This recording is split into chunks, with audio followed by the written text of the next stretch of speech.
Galing lang sa Mm. Bali po yung format pala ng show natin. So we'll open it with a song and then Justin and I will just chat for about a few minutes and then we'll introduce you and then topic na po. Okay. Okay, sir.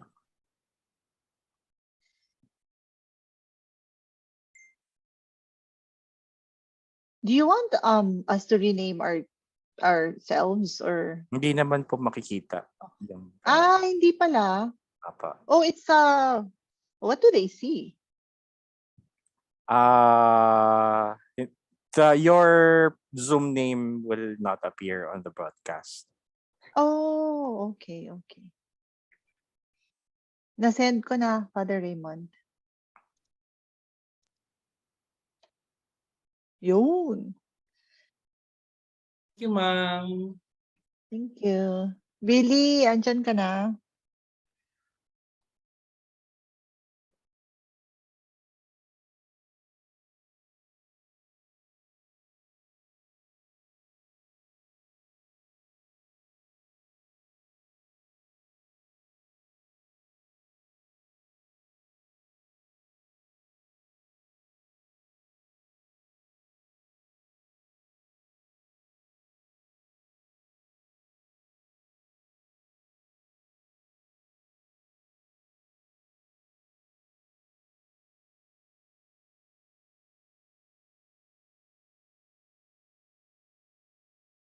Paano ba maglagay ng background?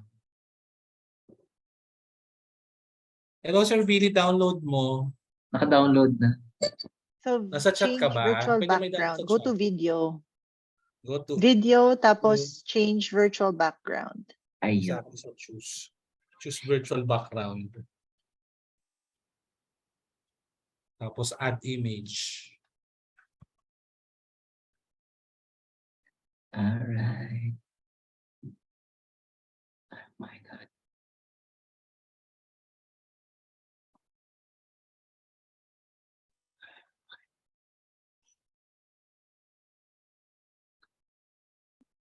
Ayun. Okay na.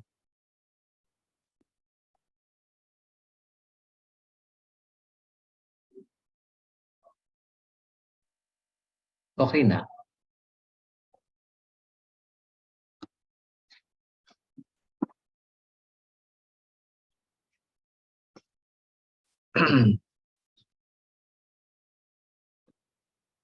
Radyo, radyo, radyo, radyo, radyo, radyo, radyo, Katipunan, radyo, Katipunan, radyo, Katipunan, radyo, radyo, radyo, Katipunan, radyo, Katipunan. The voice of the Eagle kami, di mapipigil sa pagbabalitang tumpak at tama. Buhay atin sa labas ng eskwela, ating ibibida lahat ng eskwela.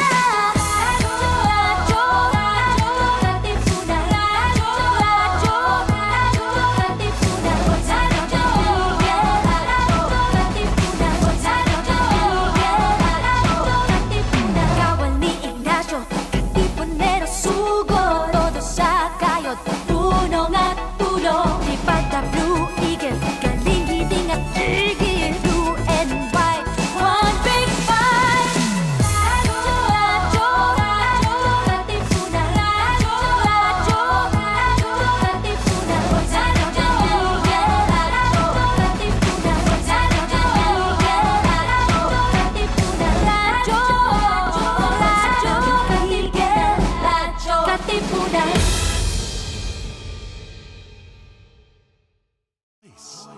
Refresh, renew, and reflect. Join us for an hour of music that uplifts the soul. Listen to your favorite Jesuit music ministry artists. This is JMM Radio. JMM Radio. Get your day's dose of inspirational music. Tune in to JMM Radio every Wednesday from 1 to 2 p.m. Only here on Radyo Katipunan 87.9 FM.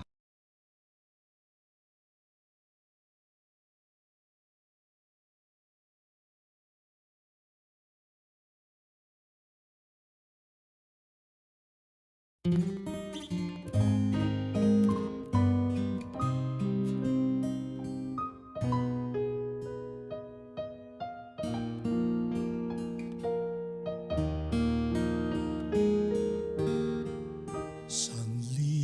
man aking buhay, bawat isa'y iaalay sa Diyos at bayan kong mahal. Sasanggalang inyong dangal, isugo mo kahit saan. Hamakin man ako't saktan, dalangin ko'y maging tapat. Pag-ibig mo ay sasapat. Sanlibo man aking buhay, sanlibo ring iaalay, sanlibo kong kamatayan, sa palad mo ilalaan. Sanlibo man aking buhay, sanlibo ring iaalay, sanlibo kong kamatayan,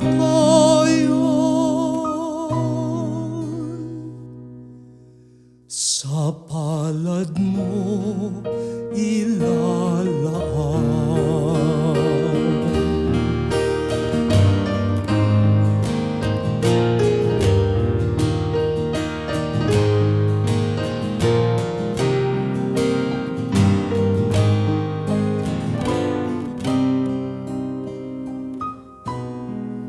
Sa palad mo ilalaan.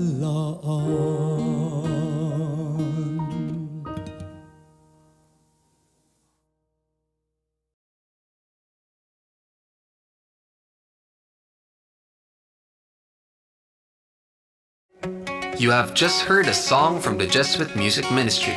Follow Justcom PH on Spotify and Justcom Music on YouTube. We are also on iTunes and Deezer.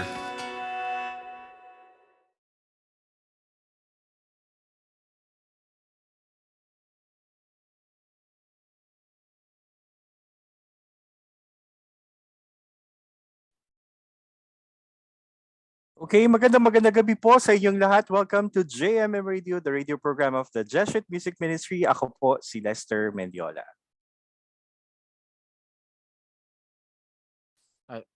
Join us for another hour of music and talk that uplifts the soul. Magandang gabi po sa inyong lahat. Of course, it's another edition of your JMM Radio, only here on Radyo Katipunan, 87.9 FM, the voice of the Blue Eagle, Ateneo's campus and community radio. Of course, ngayon po ay the 28th of September 2022. Ilang tumbling na lang, October na. Ang bilis. Yes, oo. Grabe. And today we're celebrating, tama ba, no? It's the feast of our first Filipino saint, si San Lorenzo Ruiz de Yes, Manila. oo. Hence our Diba? opening song, which is Sanlibong Buhay, cover performed by none other than His Eminence Cardinal Luis Antonio Tagle. Yes. So, di mo akalain na may boses pala si Cardinal, no? Oo. Ayun. Ano pala si Cardinal? Songerist. Songerist. O parang galing lang sa TikTokerists yun Ayos yun Anyway, magandang gabi sa iyo, Les. It's been a while. Oo. Yes, Kasi oo. last week, no, wala kasi tayo last week dahil we took a break because we went on a retreat. Annual retreat. Oo, yan. Syempre, kailangan po yan, no, yung may kailangan ng panahong manahimik at magpahinga. Ayan. So, Correct. yun po ang ginawa namin nung nakaraang linggo. Kaya I'm sure baka na-miss nyo kami. So, ayan, nagbabalik po kami ngayon. And ayan, no, kanina, no, yun na nga, no, we were celebrating the feast of our first Filipino saint, no? And since we're talking about saints, ngayong gabi, no, as advertised, we're going to feature, no, a very popular saint, no? And I think, no, tama ba, Les, itong saint na to, devotee ka rin, di ba? Oo, favorite saint ko to. Oo, Super, ayun. super. Oo. But it's not only because we are featuring her, we're also highlighting a special event that's upcoming, tama ba, this month, no? This coming October, tama ba? Oo, merong mga Meron tayong may event, no, na I think this is already running for its on its 5th year. And we are going to talk about that tonight, no, with some of our friends who are also like you, our fellow devotees of this very popular saint. Ayan. So, siguro simulan na natin ngayon, Les, yung ating kwentuhan ngayong gabi. Sino ba mga makakasama natin ngayon? Oo. Just bali ang pag-uusapan natin ngayong gabi ay walang iba kundi si Santa Teresita ng Lisieux, no?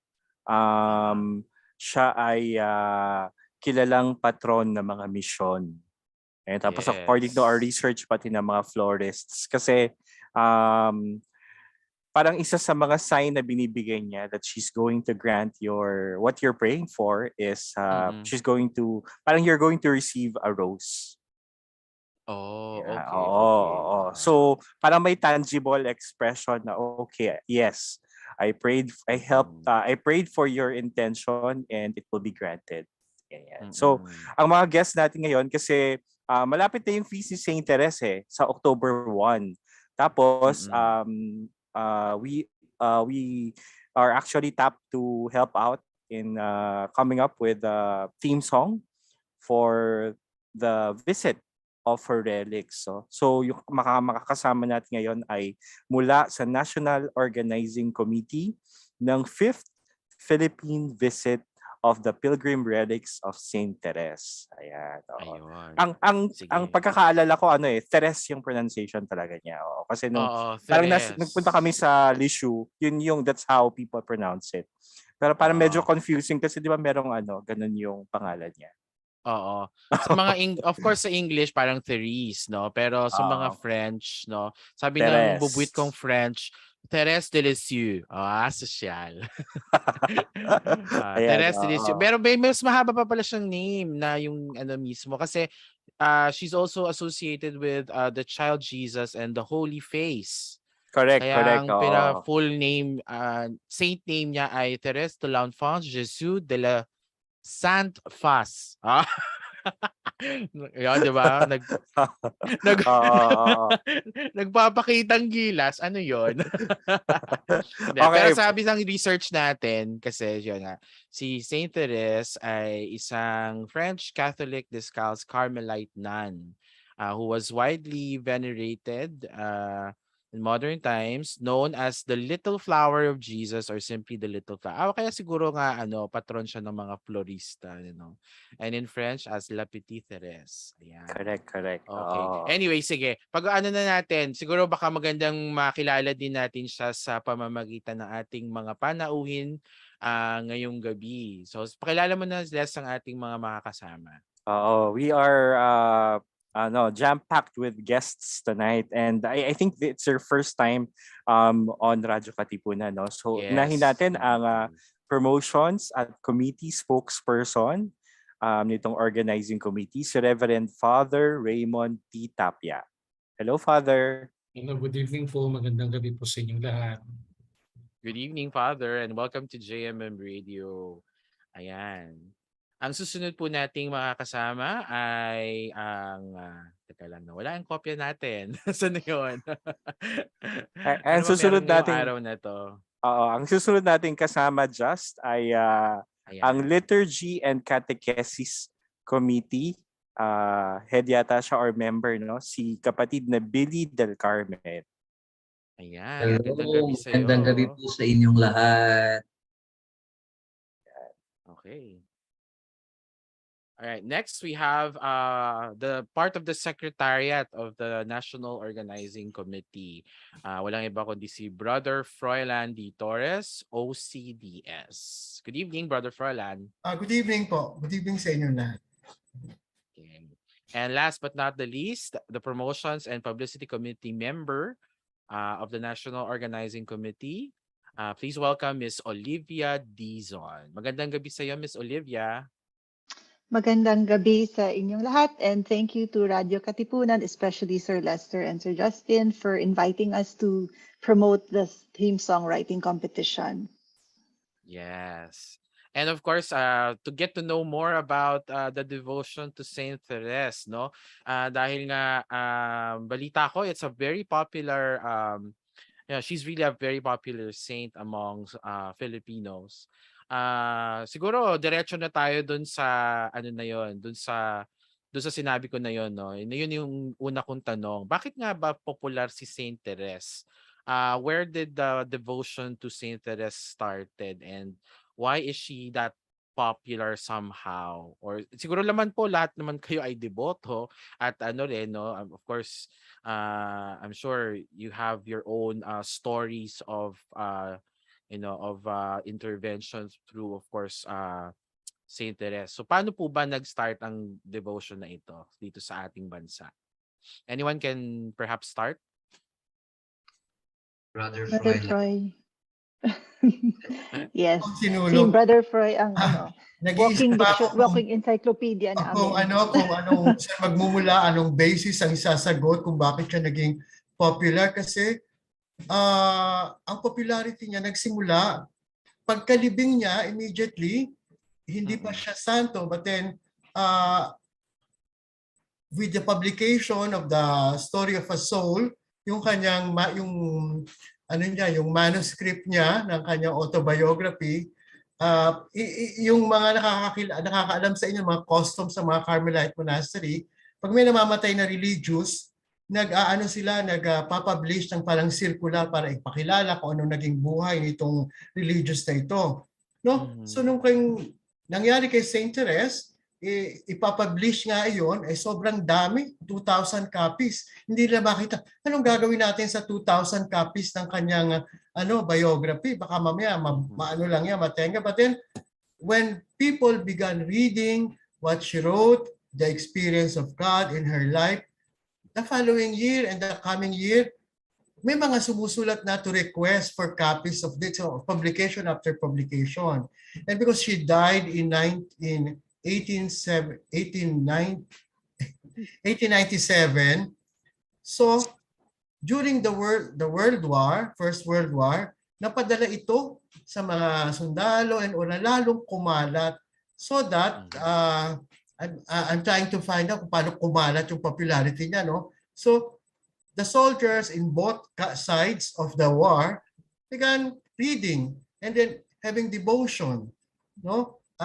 Kanina sinasabi ninyo little flowers sa kanya, at saka yung somebody mentioned really about the rose, no, that she will send. She promised this, no? I will let fall a shower of roses, na na-experience talaga ng mga sundalo during the First World War. So the first visitors, devotions or devotional visit to Saint Therese are the military from the First World War. So that sa kanyang puntod, nag-iiwan sila ng mga medalya, kung ano man ang natanggap nila, sulat o kaya picture ng girlfriend nila na sinusulatan at pinagdadasal.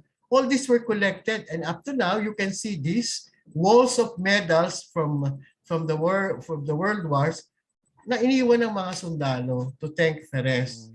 So masyado nang mahaba, baka may ibang gusto magsalita. Thank you. So, okay, correct me if I'm wrong din po, no? So you mean to say, is she also like a patron saint of military personnel, or hindi naman po necessarily? It just so happened lang na... Yeah. Yes, go ahead, please. Well, dito sa Philippines, kinukonsider siyang one of the secondary patroness of the military. And also, the military will find affinity with her. Bakit? She came from a military family. The father of okay. ang lolo niya, tatay ni Louis Martin, is really a war hero, a captain in the Napoleon Army. No, and the father of her mother, si Zélie, is also a decorated soldier sa Napoleon Army. Kaya lang interesting, when he retired, no, the maternal grandfather became a chief of police in their area. So continue yung military. Kaya pag mabasa mo yung story of a soul, yung mga aspiration niya, I want to die fighting in the war. Meron mga ganon nagraran sa kanya. So the military will find really an affinity with her. So, pero dito sa Philippines, I think she's the patroness of the Philippine Air Force because I think the custom is, ang unang nag-declare sa kanya is the French Air Force took her as the patroness of the Air Force. Okay, so it was somehow adapted by our uniformed personnel here in the Philippines. Okay, ayan. And in fact, no, yung kanyang shrine, no, na dedicated sa kanya is actually handled by the what you call this, the military ordinariate of the Philippines. Tama po ba? This is the one in Villamor Air Base. Tama po? The former Villamor Air Base, of course, now it's Resorts World Area na ba? Newport City. The Newport City. Ayun. Justin, there is a reason why is it so. During the first visit in the year 2000, that was a very, very first visit of St. Therese, all of those area are still inside the Villamor Air Base. Wala, lahat yun, no? And so that spot, nandun na yung St. Therese Chapel. The chapel of the headquarters of the Philippine Air Force. And upon arrival, the first place where the relics of St. Therese was welcomed is in that spot. No, it was a small chapel, and then I can still remember that the Apostolic Nuncio at that time said Mass at midnight because we arrived from France with the relics of St. Therese at midnight. So and also, it will always be remembered as the first spot where St. Therese arrived for the first time in the Philippines. So yung relic po niya. The first time. When was this again? This was 5 years ago, right? When po? Year 2000. Year 2000. During the Great Jubilee year 2000. I remember dinala siya dito sa may bandang Novaliches sa Notre Dame de Vie. Yes. Ano po. Tapos just nakilala ko si Therese dahil sa mga sa NDV, sa Notre Dame de Vie. Ayan. Tsaka nung World Youth Day noong 1997. Ayan. So the Notre Dame de Vie is a secular institute, no? These are religious men and women who take vows but then they live in the world, no? Parang ang trabaho nila is like what you do. No, hindi trabaho kung parang they are professors, they are ballet dancers, they are lawyers, architects, no? Ang very close affinity ang Notre Dame de Vie, this community with St. Therese because of their founder. The founder is Blessed Marie Eugene. Blessed Marie, we owe a much to Blessed Marie Eugene regarding the spirituality of St. Therese. May I kwento? Kasi when St. Therese died, yung kanyang kapatid, si Mother Agnes or Pauline, edited her work. So yung diary niya, inedit ni parang ito hindi maganda for public, di ba? No, dapat ito for family lang. So the first editions of the Story of a Soul are edited versions. But when this priest, Carmelite priest, Father Marie Eugene, met the blood sisters of Therese, and they were very familiar. In fact, they loved Father Marie Eugene. Pauline said, I have never met a soul that is an exact copy of our sister Therese. Ngayon, so nung nalaman niya, Les and Justin, pinakausapan niya yung mga kapatid ni Therese. Let us introduce the real Therese. Kung ano talaga yung sinulat niya, yun ang dapat ilabas sa public. Well, they agreed on one condition. The correction will be made when all of them are dead. Celine was the last to die. I think Wow. 1956 or 1959. So doon pa lang nag-start yung pag-correct ng ng manuscript ni Saint Therese. What we have now, especially that the version of the Discalced Carmelite, is the correct critical translation of the work of Saint Therese. Kami naman, sa Shrine of Saint Therese sa Pasay, we have special honor for Father Maria Eugene. No, Miss Bang? There are 16 characters do sa dome ng Shrine ni Saint Therese, and we placed Father Maria Eugene there even before he was beatified. Kaya naman tuwan-tuwa sa amin ang mga Notre Dame. The founder is there. Hello po sa mga taga-NDV kung kayo po ay nanonood. Siguro po yung susunod ko pong tanong, Therese is also known as patron of missions. Yes. So siguro kay Father Monching, bakit po patron of missions si Therese? Pero parang yung buhay naman niya, di ba, parang nandun lang siya sa may kumbento, di ba? Hindi siya masyadong lumabas during her lifetime as a Carmelite nun. And yet, she is declared as patron of missions. Bakit po ganun?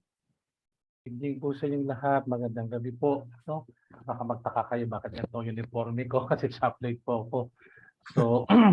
So okay, matakot ko kayo hulihin. No? Okay, so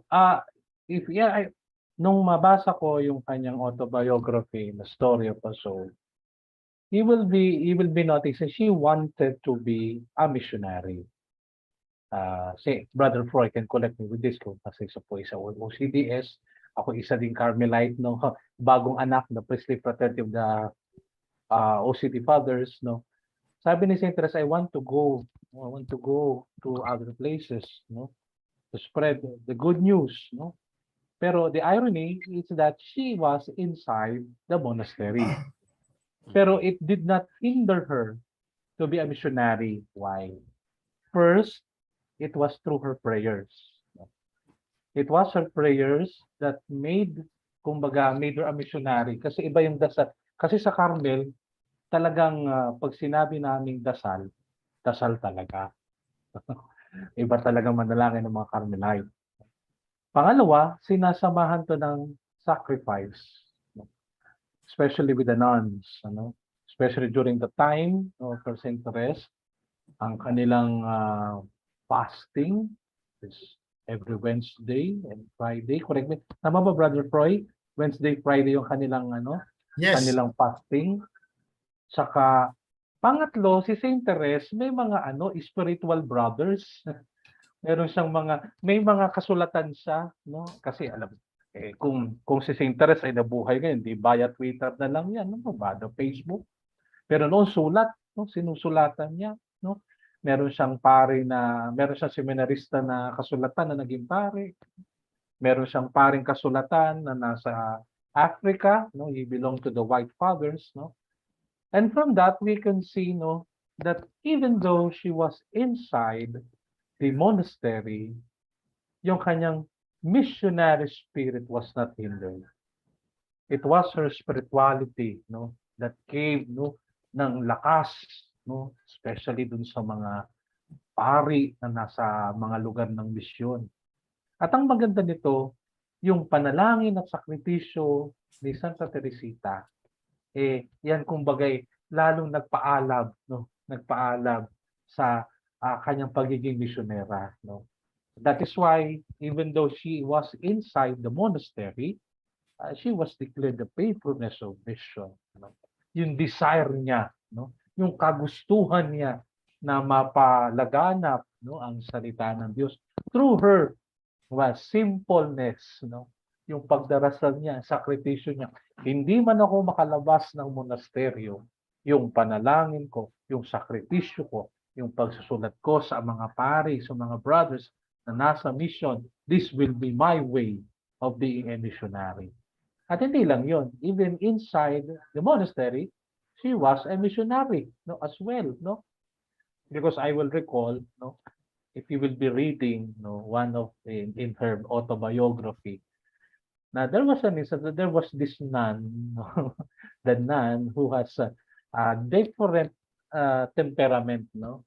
Mainitin siyempre pag tumatanda nga naman, ito walang makasundo, makasundo kung bakas lagi siyempre grouchy na, no?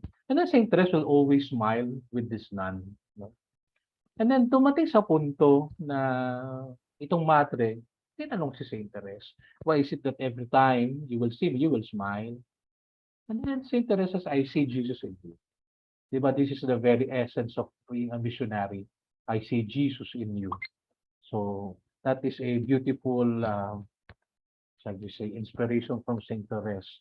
That if you want to be a missionary, no, I must see Jesus, in every person, in every places, in every event that I will be. Ayun. Matagdag ko lang, no, Sir Les. Yun pong pagiging missionaries is parang through evangelization,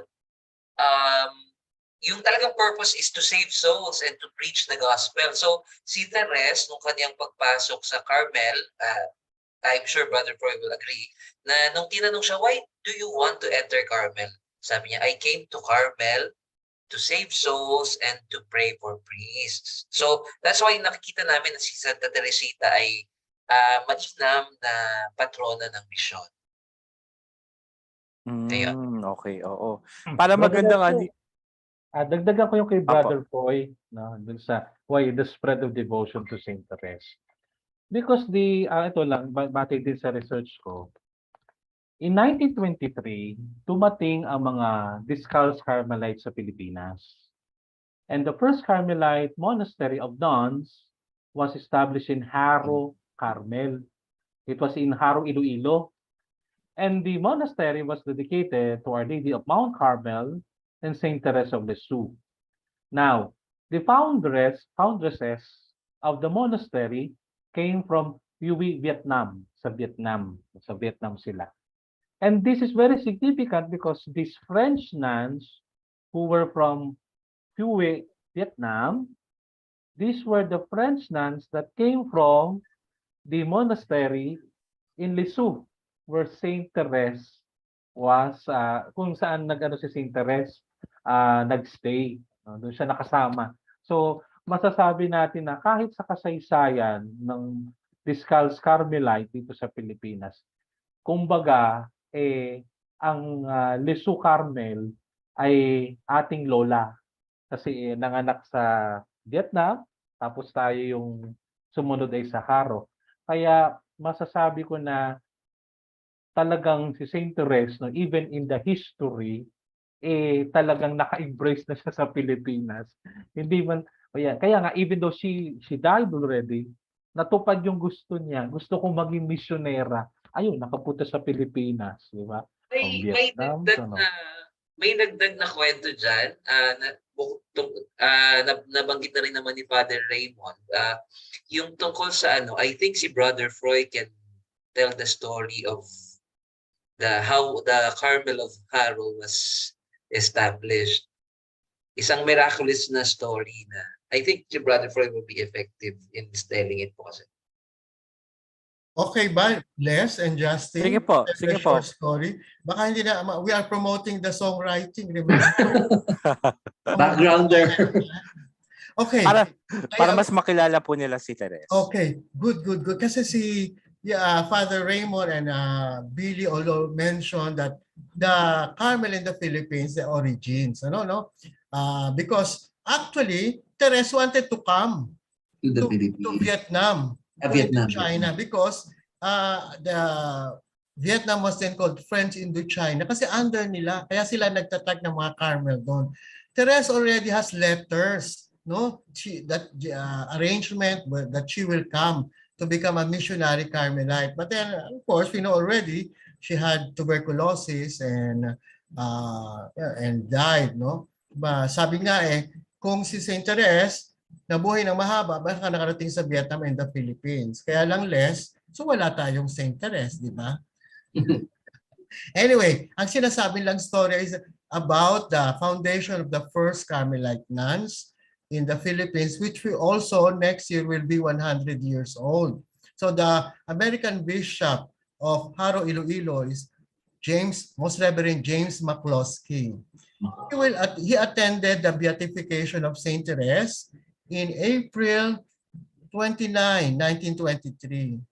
Going home, he passed by Lisieux to talk to the prioress. At that time, is the actual blood sister of Therese, si Pauline or Mother Agnes. Made an appointment. So during the wait, gano'n naman sa mga monastery, please wait. Then, tsaka palang lalabas yung appointment mo. No? Then, as it was the celebration also of the beatification, so may mga exhibits sa Lisieux, Carmel. And one of the young sisters just went out and entertained Bishop McCloskey. Wento, showing around. And then, when the young sister knew, you are going to invite sisters to come to the Philippines, Your Excellency, sabi ng batang madre, Carmel will flourish in the Philippines. So yun ang sabi niya. So finally, nakausap niya na si Mother Agnes, made arrangement, we want your nuns to come to the Philippines for the first time, ganyan, And then, in the ending, sabi ng obispo, by the way, Mother, thank you for sending the young sister who showed me around and all. Sabi ng Mother Prior, what sister? Nobody's allowed to go out of the cloister. So, sabi, Your Excellency, I believe you saw none other than our sister Therese. So that story is part now of the history of Carmen. Wow. Oh my God. May ganun pala pong story, no? So Lester, now you know. Now you know. Opo. So, Filipinos are very much in love with Therese. That's why next year, babalik siya. No? Yeah. For everyone's information, it's going to be the 5th time that she's coming. I'm just curious po. Kayo po ba yung nag-organize mula yung 1st, 2nd, 3rd, 4th, and now 5th pilgrimage ng relics ni Therese dito sa Pilipinas? Tapos, ano po yung siguro yung mga memorable, yung mga memories ninyo na beautiful memories from, I'm sure there are a lot, pero yung ano po yung what comes to mind every time babalikan yung experience about organizing the visit of the relics? Ako Si ito, Brother Froilan lahat yun. Ako, Les. Present. The first visit of Saint Therese was prepared siguro 2 years before the year 2000. Sila Archbishop Argeles ang nakadiscover. Nakita nila yung relics sa World Youth Day sa Paris and they began asking, how can we bring this? So they met the people and everything. So it was set na ganon. From the United States, the relics of Saint Therese will arrive at the end of January year 2000. So actually, we're not expecting any other visit after that. We thought it was it, yung after the first visit. Actually, we are happy and there's a little piecing with the United States kasi I think Saint Therese was with them in 4 months. Kami yata 4 months din. Sabi naman, you are a big country. Kami, we are a small country. So things like that. So we are happy that during the first months of the Jubilee year, Saint Therese was here. So unless you were asking for memorable events, each visit actually, I can tell us. But then, do sa first visit, pag pinagkwento mo ko, ito lagi ang dadating sa akin. In fact, na-renew uli, may I share, because the Saint Therese was chosen by UNESCO to be one of the special person for the year 22 to 2023. May mga taong historical, significant, well-known that have a special celebration. And so France entered the name of Saint Therese who will celebrate 150th birthday. And then, after selection and all, napili siya No? May mga historical figure na iba kilala ninyo na magugulat kayo. Bakit si Therese? Isa sa nakikita ko historical figures is Copernicus. Meron din yata ang celebration sa buhay ni Nicholas Copernicus. But ang napili ng United Nations si Saint Therese yung merong effect sa politics, sa war of women, sa education, for many things. And then, nung lumabas yung press kit, yung kasama namin sa office, si Gab, called my attention, Brother Froilan, ang ganda pala, dito pala sa Philippines, naka-affect si Saint Therese dun sa death, the abolishment of death penalty. Ang sabi ko sa kanya, oh yes, Gab, I know that because I wrote that during the Chronicle. And I will tell you less what happened. May I continue? So, sa start pa lang ng visit, I think February 1, dinala si Saint Teresa, maximum security, nagmisa si Bishop Argeles, tsaka si Bishop Ches Mercado, and then, papaalisin na kami. Aba, hindi. We came here so that Therese will visit the death row. The building, yung kung nasaan yung meron ng sentensya na mamatay sa lethal injection. Bakit pa kami pumunta? So we were allowed to bring Saint Therese. But the building pala is very sturdy, at saka makapalang walls. But the door is very small. So the reliquary cannot fit in the door. No? So ang ginawa, habang nagro-rosary mga madre, mga pare, sila Bishop Argeles, nilagay sa pinto. So yung mga death row inmates will given a chance to go out 3 by 3. Then touch the relic, kneel for some time and pray, and then balik na sila. Somebody commented that they cannot do that. Only the president can allow prisoners, go out of the door of that building. But then that's what happened. No? So tapos, kahit hindi natin tanungin, alam na natin pinagdadasal nila, Les, diba? And you know what happened? That time, the president was the President Joseph Estrada, who made a proclamation, walang bitay for the whole Jubilee year 2000. There is a moratorium on death penalty. That's it, no? And then, President Estrada was succeeded by Gloria Macapagal-Arroyo, the President Gloria Macapagal-Arroyo, who abolished death penalty. So no more death penalty. And that those inmates believed that their prayer was answered. All of them were commuted to life imprisonment. So yung mga nabubuhay pa, they grouped themselves into an association. Association of Maximum Inmates Devotees of Saint Therese, AMIDS.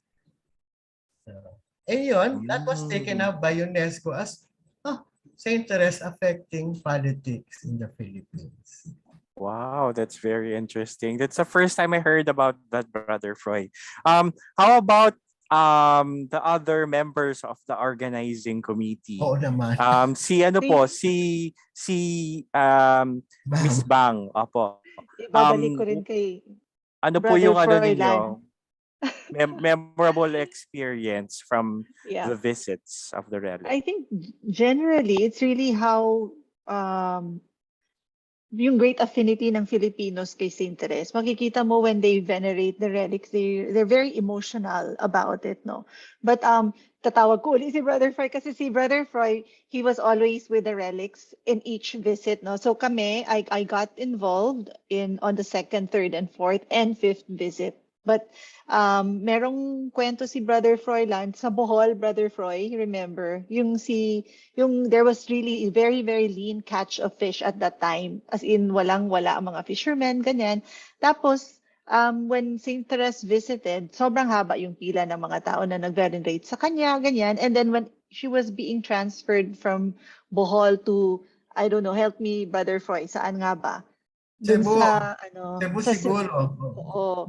They rode on a ferry and then ang daming fish na nagja-jump, 'di ba? May sailfish pa na nagtungtong dun sa ferry mismo. And then all the fishermen in Bohol, sobrang nagsabi na ang dami nilang catch during that time na nandun si Saint Therese. So nakita pa nga it was Bishop Leo Tumulak and Bishop Medroso, the former Bishop of Tagbilaran, and si Bishop Tumulak was the military ordinariate bishop, they really saw for themselves the abundance of the fish at that time. So parang milagro talaga. And this, Wow. it's really a concrete milagro kasi they have to send the fish to other places like Cebu kasi there is sobrang fish. Opo. Hindi masisira lang daw ang fish. Mm-mm. Wow, that's amazing. How about si Billy? How long have you been part of the organizing committee? I Were you have part of the other visits? the fifth. I will be part of the fifth visit, and also I was part of the fourth visit last 2018 as secretary. So medyo na ano na ako nasa ibang committee na ako ngayon. Plus also helping the promotions committee. Yung pinaka-memorable ko talaga na is very personal. Yung first day namin na paglipad papunta sa unang-unang diocese na pupuntahan ng relics ng 2018 was in Lawag. And we were scheduled to fly ng 5 a.m. So, dahil wala akong masakyan na taxi or what, dahil madaling araw, 4:30 na, 4:45 tumatakbo na yung oras. Wala talaga akong makuhang taxi. 5 o'clock kailangan ng lumipad through the help of the Philippine Air Force. So nagdasal na ako kay St. Therese. Sabi ko, St. Therese, this will be the first day that we will bring you to another diocese. Please send me a vehicle na dadalhin ako sa Pilimor Air Base. Wala pa sigurong 5 minutes. I think si Mambang maaalala niya. We had radio promotions sa ibang mga radio stations. So pagsakay ko ng taxi, wala pang 5 minutes may dumating na taxi. And yung taxi na yon, pagsakay ko, ang tumutugtog is akayin mo ang puso ko, Therese.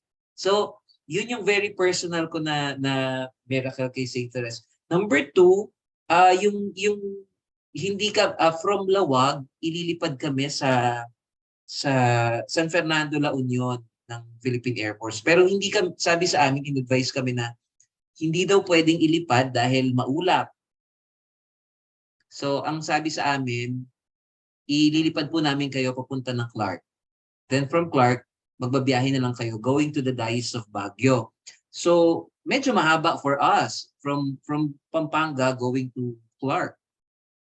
So sige po, lumipad na kami. Pero we were parang nagulat na ba't kami binaba ng San Fernando La Union? Sabi ng mga piloto, nagulat po kami. Kasi nung paglipad namin, bumukas yung mga ulap. So, nawala yung ulap na humaharang papunta kami sa San Fernando, La Union. So, kasi doon kami pipick upin going to the Diocese of Baguio. So, mga little stories na, anyway, si St. Therese is a saint of little ways. Yes. But the miracles don't just happen during the visits. Those little miracles, they happen every single day, and it doesn't have to be during her visit na dumadami. So we've had a lot of people who tell us and share their stories with us. So parang kami din, we're also devotees. So we have our own stories that didn't really happen during the visit, but it's like part of our lives na rin. Yeah. Actually, Les, I was listening to the stories kanina while I was out. Grabe doon, ang laki ng impact and there has with the stories, no wonder she's really a very popularly venerated saint. And yun na nga, and speaking of that, we are honored to have again for the 5th time the relic, the visit of the pilgrim relic of Saint Therese. Ngayon pong sa ika-5 taon or ika-5 beses na siya ay babalik, ano po bang mga preparations ang ginagawa natin na special? And I understand this is where the songwriting competition is coming in, no? May mga may mga nag-start na bang mag-submit ng kanilang mga entries for the songwriting competition? Meron na daw. Di ba, Les? Meron na. Meron na. Ayan. But this is the first time, right? This is the first time where you are holding this competition? Before ba, wala ba? No, this So is the this is the first first. time, and we're very grateful that Lester, with the Jesuit Music Ministry, agreed to partner with us kasi sila talaga yung mga experts sa mga ganito. So kami, we have very little experience, but we really want to get contributions and involve more people to express their love for Saint Therese. So this is an opportunity for them to show their love through song naman, di ba? Ayun. And aside from this, what other events are we looking at that will coincide with this pilgrim visit? May mga ano na po ba tayo naka-line up na ba na activities? Normally po, yung welcome natin at saka farewell, nagaganap siya sa Shrine of Saint Therese, no? That's always standard. So, opening, we open on January 2. We welcome her on January 2, and then we say farewell perhaps April 29 or April 30 because she's departing from the Philippines on April 30. In between po, she will be visiting 53 dioceses and archdioceses. So it's really gonna be a very packed schedule for her, no? So, sa mga dioceses, siguro 2 to 3 days lang. Yung iba, 1 day lang. So talagang gipit. So once we have the final itinerary, we will share it sa Facebook po namin. Ipa-plug ko na rin at Therese Relics PH. May mga, doon kami po magpo-post ng mga updates. Ayan. Sige, abangan natin yan. So, can you just repeat again the Facebook page? That's facebook.com/Therese At Therese Relics PH. Yes, Therese Relics PH. Ayan. Yes. So, you can check that out for the schedule of the visit, no? Of the Pilgrim Relics. Sana kasama yung ano natin, diocese ulit natin, Les, no? I'm sure, baka naman, no? Anong Ang diocese? Novaliches. Novaliches Ang po kami. Novaliches. Yes, kasama. Yay. Yan. So makakabisita tayo, no. Sana malapit-lapit kung saan man yan. But anyway, siguro at this point I'd like to also siguro baka we can look into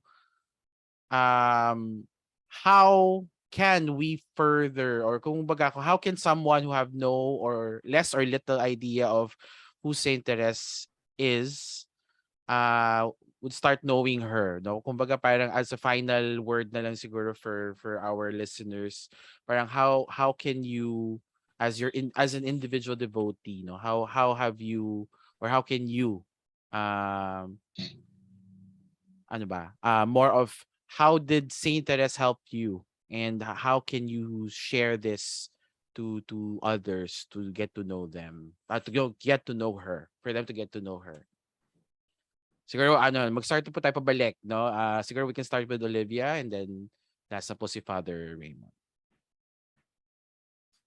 Okay, so si Saint Therese for me manifested herself through very simple things, and but the most important thing talaga was siguro yung love life ko. Siguro ganun. Parang kasi, di ba, parang Wow. the nice thing about her is that yun nga, yung shower of roses, makikita mo, it's very visual, you can see it, you can feel it, di ba? Yung iba, parang feeling mo lang, pero ito talagang, she sends a sign. So, with my now husband, no, parang, simple lang, sasabihin ko kay God, uy, God, baka pwedeng magpadala si Saint Therese. Siguro kung makakita ako ng red na rose sa lamesa kung saan kami magkita sa itong my husband, my then manliligaw, siguro sign yun na okay kami, parang ganyan, or may gusto siya sa akin, or yung mga ganun, little signs. Tapos kung magkita na naman kami, I would say, oh, sana may sign. So it's always like a rose, so it's very, parang sobrang siyang bilis at sobrang ma-relate at makikita agad. So that's something that I felt was parang, uy, okay to, di ba? And then eventually I started reading about her little way to heaven. Now you can do simple things with great love. Kasi dati, isip natin, before may ambition, paano mabaging santo? Parang ganyan. Kasi I studied in a Catholic school. So parang hindi ko naman siguro madatna na there would not be an opportunity for me to die for my religion because we're already very Catholic here, di ba? But that's how martyrs became saints, right? So pero sabi ni Saint Therese, you can be a saint by doing small things or ordinary things with great love. So it was such a simple but very difficult sometimes and challenging way to live your life. So parang kahit pala sa ordinary world, in my own daily life, I can actually be a saint or practice to be a saint, no? So, or express my love through God. So even if you're just before I was just doing my homework, pero I say, sige, parang i-dedicate ko to kay God, parang okay pala siya, pasado. Hindi kailangan ng malaking bagay para pasayahin si Diyos. So yun yung natutunan ko sa kanya, and that I want to impart also to my children, and to the other people. Parang we can be saints in our own little way. Yes, small things, nice. great love. Parang ganyan. Yes. Siguro Brother Billy? Yeah. So, yun nga, sinabi niyo po na little way. So, that is exactly the spirituality of Therese, the spirituality of the little way. So, sa akin, I never became a devotee because Therese is miraculous, but I became a devotee of Saint Therese because of her spirituality and her great love for Jesus. So, sa akin kasi naniniwala ako, may kanta, di ba? Kung gusto mo ng himala, pag-ibig ang kailangan. So, ganito yung kay Therese. She loved Jesus so much that Jesus cannot refuse performing miracles through her intercession. So, sa akin, mas maganda yung mas nakuha ako ni Therese because of her great love. And through that love, I know miracles are being performed. So, I think yung sobrang lalim kasi ni Therese hindi siya isang taon mo lang makikilala, mas lumalalim yung devotion mo habang tumatagal, mas nakikilala mo siya. Pero I tell you, once you know Therese, once you have known Saint Therese, you will become more interested. Ayan. And then siguro si Brother Froilan. Yeah, Justin, kanina ang naalala ko sa first question is, paano nagsimula itong kay Saint Therese, no? Yung ba kasama yun sa, kasi iniisip ko, no?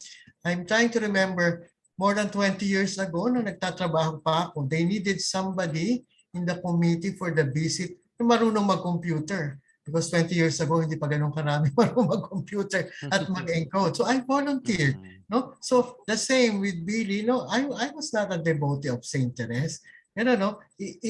So parang masasabi na siya tumawag sa iyo to become part of this because while preparing Justin and Lester, while preparing for the visit, succession of events happened. I was retrenched in the company I was working for. So kawawa naman ako, but then the bishop and the bishop said, hindi ka pala nagtatrabaho wala ka namang family. So you become the chronicler of Saint Therese. You go where she goes. So that's the beginning of the story. Because you had nothing, you are given something. No, at yun na ang ginagawa ko for tapos yung knowing about her, maririnig mo yung mga seminars, yung mga bishops na nagsasermon, every day na-enrich ka, no? Which for today, kasi tinatanong mo rin, how can we learn more about and discover Saint Therese? It's different 20 years ago and now, no? Now, everything is in YouTube, Facebook. You can just, many talks and many materials you can learn from Saint Therese kung talagang pipiliin mo yon, no? And then, that's, sabi ni Miss Bang Dizon, afterwards, pamarinig mo, you want some more, read the story of a soul and her work herself. No? Then you will discover who she really is. No? Si Saint Therese naging doctor of the church kahit wala siyang, natapos niya, not even high school. no? But then because of what she discovered, that God is a father. If God is a father, how can you ask something that she will not give, no? Basta remain little so that the Father will become your everything. No? Everything will be given to you if you remain little. Thank you, Justin and Lester. Ganda naman nun. Very nice, brother. And last but not least, Father Raymond. Hello, good evening po. For me, no, when it comes to Saint Therese, it's very personal to me. Sorry, medyo tatouch lang ako kasi it was Saint Therese who saved my vocation. I celebrated my 7th year as a priest last September 17. And she interceded for me. Why? Because siyempre, sa seminary, may mga evaluation yan. He will be sabi, o tutuloy ka o hindi. Sa akin, talagang nasabihan ako, you're not meant for the priesthood. And it's masakit sa akin na masabihan ka. And then, I prayed. No? I was saying, Therese, if you want me to be here in the military, just give me a sign. Give me a sign. I asked for a red if you want me to go. And I asked for a white, just one white rose if you want me to stay. And then I remember na yun ang panalangin ko, if you want me to stay, you just give me that rose, no? Because I was, sakit siyempre, masakit sa akin, seminarista pa ako. And then, one time, may dumating sa door ng aming seminary, and lo and behold, alam mo, dalawang arranged na puro white roses. Sabi ko, ito na ba yung sinasabi mo? And true enough, ano. Kaya sabi ko, you were true to your promise that you will pray for priests. That's true. At sa 7 taon ko bilang isang pare, she played a role, no, in my formation, in my vocation as a priest. Especially pag pari ka, people will always look up to you. No? And ang hirap kasi pag pare, nakagawa ng mali, talagang ikaw din ang issue. Kaya nga, when with the accession of Pope Francis, he has a devotion to Saint Therese, no? He will write something, no? He will ask, no, Saint Therese to help him carry this. And I think for me as a priest, ano, may natutunan ko sa kanya. Sabi ko, if he will be asking me what Saint Therese did to me, simple lang. She was my friend who accompanied and until now accompanying me in my priesthood. Ganyan ka-personal sa akin yung devotion to Saint Therese. So this year, it should be my first time to be involved to the relic visit. And I just gamitin ako ng Diyos, gamitin ako ni Saint Therese. This is my way of thanking her, no, for being with me, accompanying me in my priestly life. 7 years. So sabi na sa biblical maganda ang 7, no? It is the perfection, no? Kaya nga 7. So yun ang para sa akin, no? Sorry, very emotional kasi it was the effect to me of Saint Therese, no? Kaya nga kapag may problema, go to Saint Therese and she will help you, she will lead you to Jesus. So yun lang po. Maraming salamat. Thank you so much, Father, for sharing that very heartwarming story, and for all the stories that we've heard so far tonight. No, grabe, no, it's very inspiring, and it really somehow strengthens, no, yung ganda, no, ng naging buhay din ni Therese na sumasalamin din sa buhay ninyo, no, and ayun na nga, no, and we are of course excited to see her again, no, through her relics, which is coming over, of course, back in the Philippines for its 5th visit. Ayan. Siguro, Les, at this point, maybe you'd like to give us some parang an invitation, of course, again, once again for all of our mga katipuneros natin na nakikinig at nanonood, no, to join us for the National Songwriting Competition. Yes, no, we are searching for the theme song for the fifth visit of the Relics of Saint Therese of the Child Jesus. Open po ito sa lahat ng amateur and professional songwriters. Ang mechanics po ay nasa www.jescom.ph. Nakapin din po sa ating social media accounts yung mechanics sa Jesuit Music Ministry sa Facebook, Instagram, Twitter. Hanggang October 28 po ay pwede po kayong mag-submit ng inyong entries. Ayan. So we're calling our songwriters to submit your entries for the visit of the Relics of Saint Therese. Alam ko marami na nag-submit, Les, no? But we are still open for your entries. So please do send them over before, of course, the deadline. At muli maraming salamat po sa ating mga panauhin ngayong gabi. Maraming salamat po sa inyong pagbabahagi ng inyong mga kwento tungkol sa buhay at ang kabanalan ni Santa Teresita. Ayan. At least that way, a lot of people will know her more and would be equally excited to see her through her relics, the visit of her relics. Ayan. So, any announcements other than that, Les, from JMM? Wala na po, abangan po ninyo yung mga ibang projects na parating natin. Aside from this one, we'll be announcing it on all our social media platforms. Right. Ayan. Okay, so of course, maraming salamat po din again sa ating mga panauhin ngayong gabi. And sa inyo po, aming mga Katipuneros, maraming salamat for tuning in this Wednesday edition, of course, of your JMM radio only here on Radyo Katipunan 87.9 FM. Sa ngalan po ng bumubuo ng aming programa, ang aming po mga producers, na sila Chris, Adam, Judith, and of course the writer of this episode this evening, si Princess. Ako po si Justin Pontino mula sa Radyo Katipunan.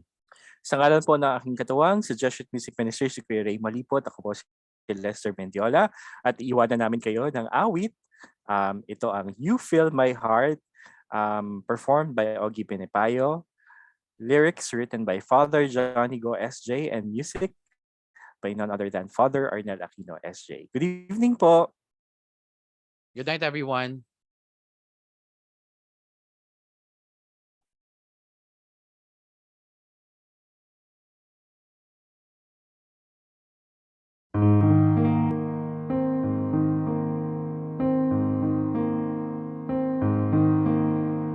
You fill my heart full with sighs, breathless they dance in the sky.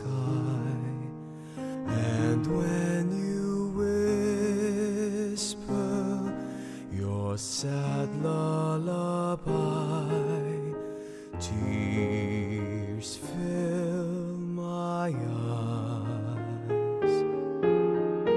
You fill my night full with stars, restless my soul seeks your eyes. Soon as it shimmers, your smile in the night, dreams fall into flight. I long to be your child, your song to fill this dark night. Life for the lost in this lonely exile. I need to hear your word, to be near you in this scarred world. One little sound is a song if it soars in your heart.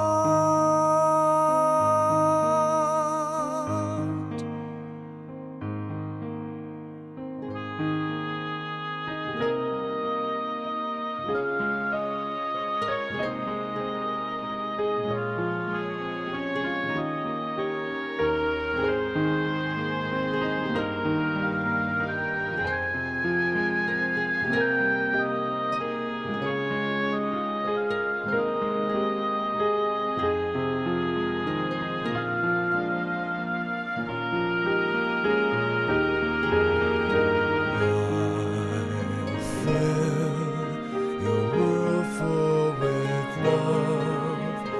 Roses shall rain from the skies, and as they scatter,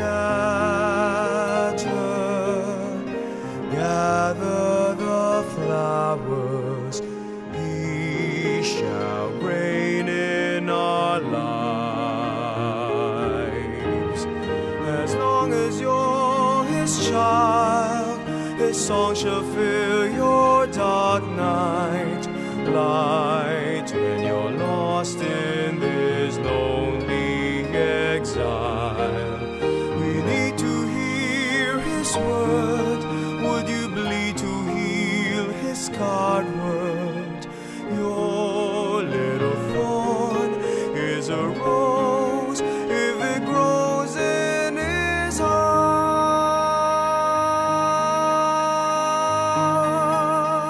heart. As long as you believe, roses shall rain from the sky.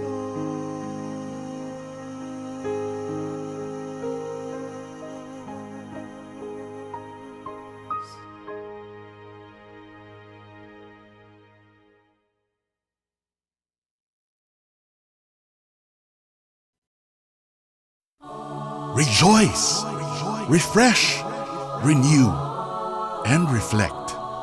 Join us for an hour of music that uplifts the soul. Listen to your favorite Jesuit music ministry artists. This is JMM Radio. JMM Radio. Get your day's dose of inspirational music.